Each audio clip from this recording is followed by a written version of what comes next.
So after the Red River Showdown, were you just determined to show people that punters can dance too? Yeah, I mean, it's always fun in the locker room just to have fun with your teammates, and just felt like I had something to show. Everybody played well, everybody was in high spirits, and just had to get in there, show them how it's done, show them that punters can dance too. We don't just go out and kick balls, we can have fun too. So, yeah, that was a great time. You do also kick balls, though. Had a pretty good day on Saturday. Yeah, that went pretty well. First start here, so just gonna keep building, keep competing every day. It's a competition every day between all of us, but yeah, I'm happy with how it went. Everybody played well. All the snipers that are running down there, helping cover kicks, and all the protection, everything. Everybody just flat out just played well, and it went great. How did it feel to handle those duties for the first time by yourself? It felt great.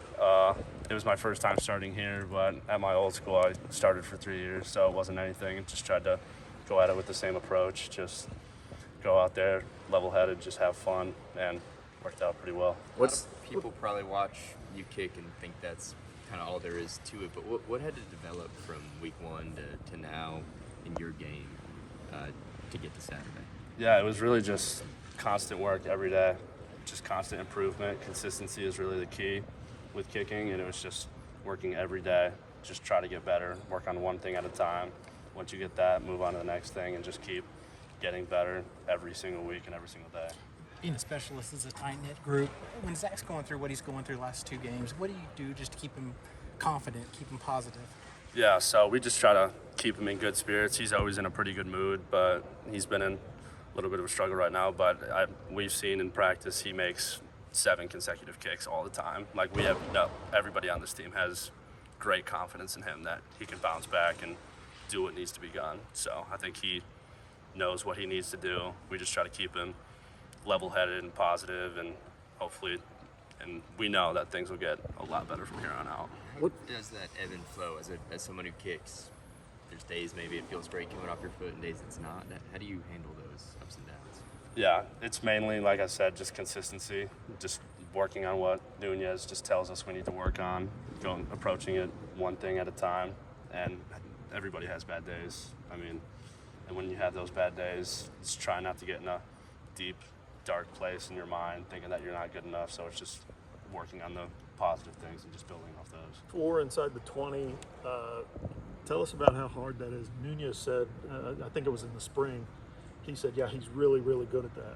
So is that a skill that a lot of people will say, wow, they got lucky and it checked up? I mean, tell us about the skill that goes into the practice. Yeah, so what I was pretty good at with Poots punts is that what he talked about. And then we didn't have any of those on Saturday, but it's mainly just knowing where you're at in the field.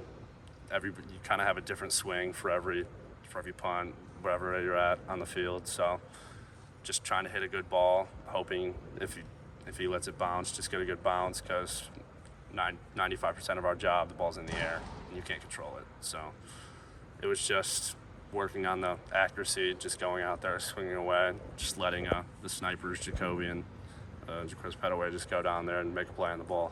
What's been the biggest adjustment for you, whether football or otherwise, coming here to Oklahoma from Central Michigan? Yeah, so the resources that they have here are awesome. It's just definitely a bigger program. Fans are a lot more present, I'd say. So that was definitely a change of pace, but it's mainly just like people on the team here. And don't get me wrong, the guys at Central all cared about football. I just feel like everybody here has the same goal, and that's just getting to a national championship and getting to the playoffs and keep improving. Venable says go 1-0 every day. That's everybody just getting better, constant improvement every single day. What's it like as a punt unit when you diagnose what happened at Texas with a block punt? I know it's not just the punter's fault, but as a team, as an entire unit, what's it like the next day to look at film and diagnose what happened on that play? Yeah, so it's just basically everybody has their one job, and sometimes even if one person doesn't do their job, it can be catastrophic for the entire play. So it's mainly just breaking down film, seeing what you did wrong, and then just trying to fix that every day. We do different stuff, different kinds of punt, different kinds of schemes every week. So it's mainly just focusing on improving what you did wrong, put it to bed, and then just work on and go to the next one.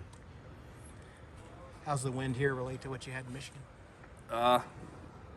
Probably around the same. Okay. Like when I got here, I didn't really know. Everybody's like, it's a flat state, so it gets windy. I was like, it can't be that windy. came out in spring ball and it was 30, 32 miles an hour. I was like, yeah, we didn't have that. But one thing, Michigan has the snow and the lake effect, so it can get pretty cold up there. So I haven't really experienced that down here yet, so I don't think it'll be that bad. But yeah, I'd say it's around the same.